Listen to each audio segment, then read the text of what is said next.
नमस्कार दोस्तों।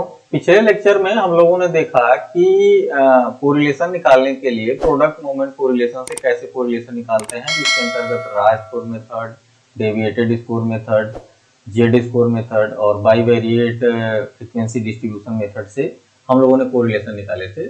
आज हम लोग देखेंगे कि रैंक ऑर्डर कोरिलेशन क्या होता है और इससे कैसे कोरिलेशन निकाला जाता है। तो रैंक ऑर्डर कोरिलेशन वास्तव में रैंक के आधार पे कोरिलेशन निकालता है। Rank order correlation coefficient, rank order correlation coefficient में वास्तव में जो वेरिएबल होता है वो वेरिएबल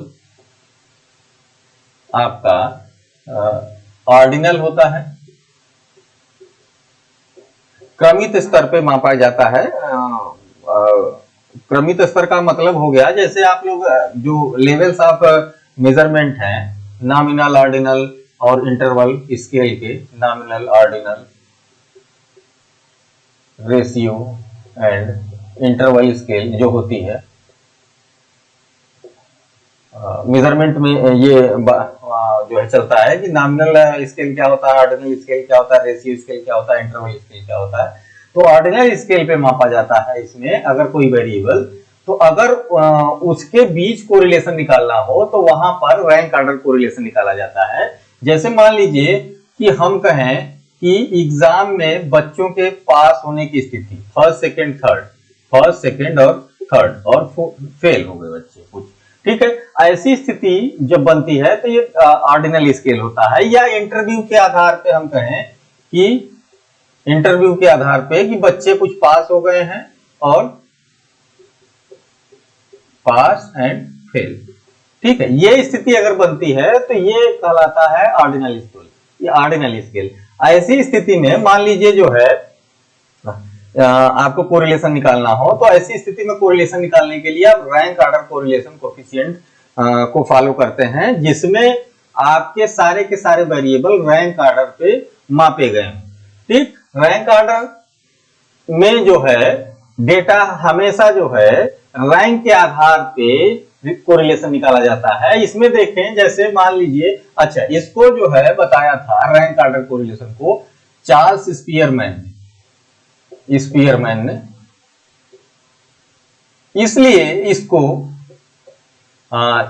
स्पीयरमैन कोरिलेशन कोफिशिएंट भी कहते हैं। इसको जो है रो से डिनोट करते हैं, रो से, RHO, रो से डिनोट करते हैं रैंक ऑर्डर कोरिलेशन कोफिशिएंट को। तो और इसका फार्मूला होता है rho equal to 1 minus 6 summation D square upon n in bracket n square minus 1, ठीक है। यहां d क्या है? d जो है डिफरेंस है दो जो वेरिएबल हैं उनके बीच का डिफरेंस है, ठीक है। दो जो वेरिएबल आप लेंगे उनको जो रैंक देंगे उसके आधार पे जो डिफरेंस आएगा वो d है। n क्या है? n है नंबर ऑफ स्टूडेंट, कितने आपने डेटा ले रखे हैं।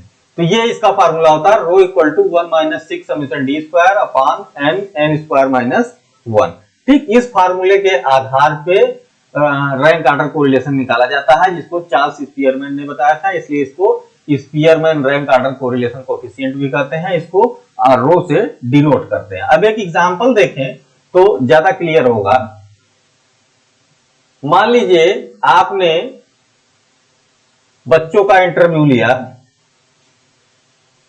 हिंदी में वाइवा लिया और हिंदी को x मान लीजिए और इंग्लिश में वाइवा लिया, इसको y मान लीजिए, ठीक। स्टूडेंट है आपके, मान लीजिए 8 स्टूडेंट है, 1 2 3 4 5 6 7 और 8 स्टूडेंट है।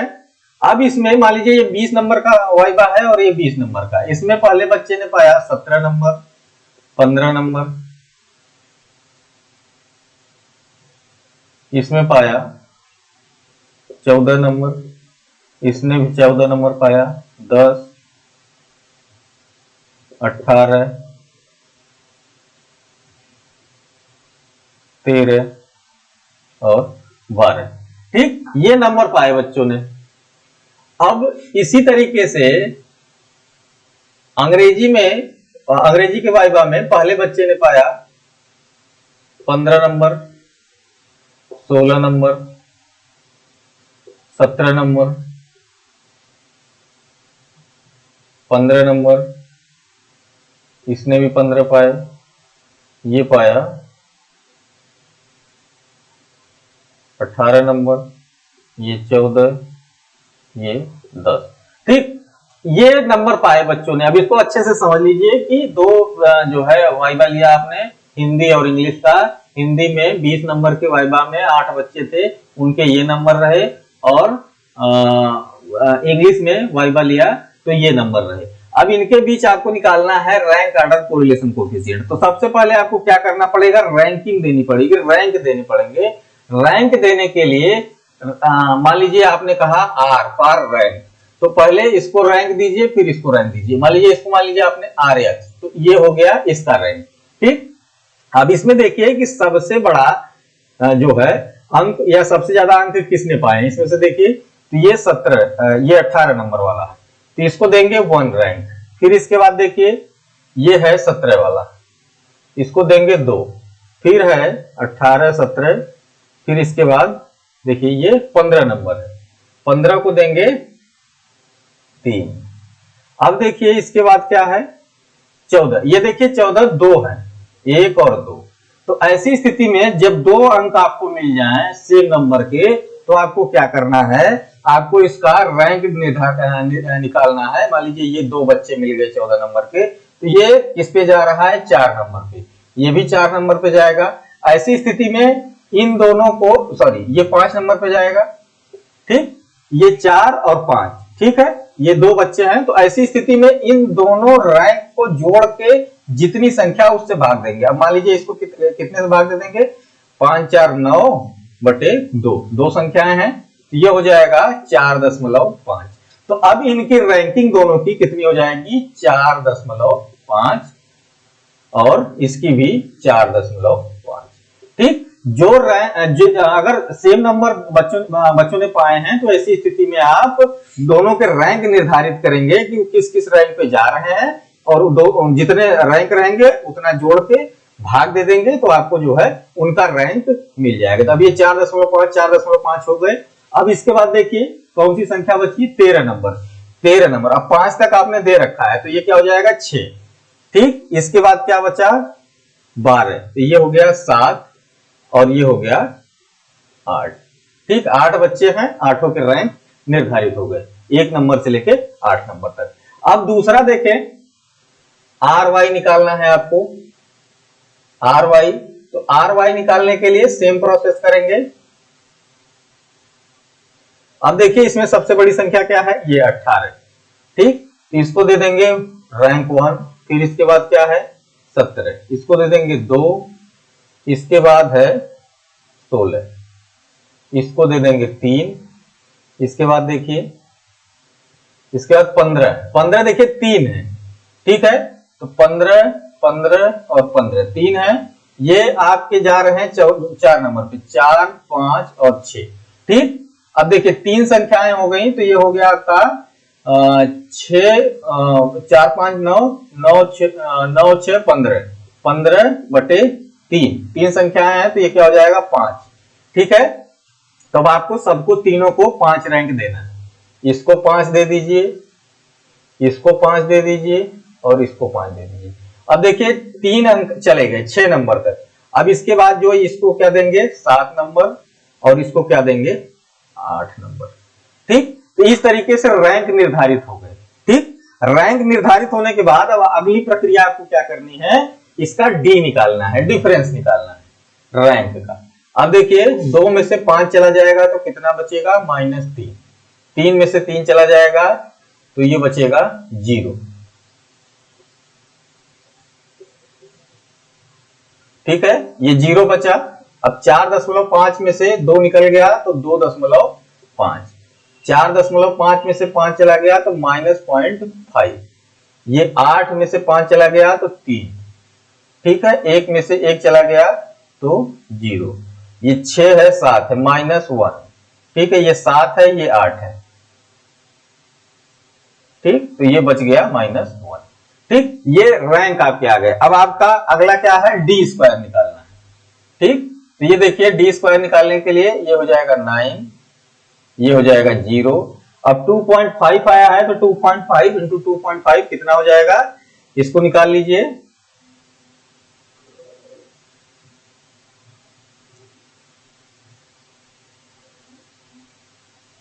2.5 इंटू 2.5, ये हो गया आपका 6.5।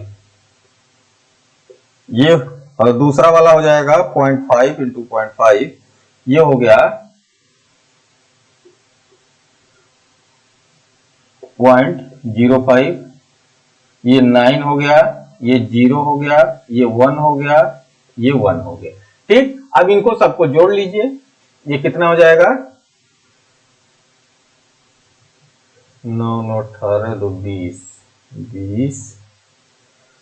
प्लस 6.5 प्लस 0.25, ये हो गया 26.75। ठीक, ये संख्या आपकी आ गई 6 समेशन डी स्क्वायर। अब यहां पर थोड़ा सा हम मिटा दें इसको तो ज्यादा क्लियर हो जाएगा। ये रैंक आप यहां से निकाल लिए। अब देखिए, अब आपको क्या करना है, फार्मूले में सारी वैल्यू रखनी है। फार्मूला क्या है, rho equal to 1 minus 6 summation D square upon n का स्क्वायर माइनस 1। अब देखिए 1 माइनस 6 इंटू ये क्या आया है 26.75 बटे n कितना है 8 गुणे 8 माइनस 1। ठीक है, अब इसको सॉल्व कर लीजिए।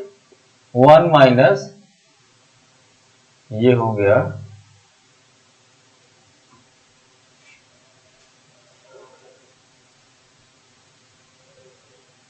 26 गुणे 6, 160.5 और ये हो गया आपका 8 8 64 माइनस 63 गुणे 8, 63 गुणे 8, ये हो गया 504।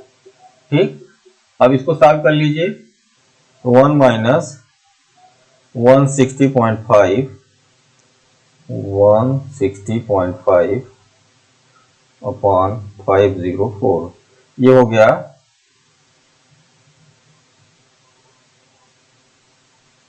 160.5 अपॉन 504, ये हो गया आपका 0.318। ये वाली वैल्यू जब इसको भाग देंगे तो ये वाली वैल्यू आई। अब 1 माइनस, इसको माइनस कर दीजिए 1 से, तो -1 इक्वल टू ये हो जाएगा 0.681। ठीक है, ये कोरिलेशन की वैल्यू आपको मिल गई। ठीक, तो इस प्रकार से रैंक ऑर्डर कोरिलेशन निकाला जाता है, जिसमें जो है आप रैंक के आधार पे किसी व्यक्ति या समूह को जो है रैंक में बांट के उसका कोरिलेशन निकाल सकते हैं। ठीक, तो अब इसको देख लीजिए, इसमें कोई समस्या होगी तो बताइएगा। तब तक के लिए थैंक यू।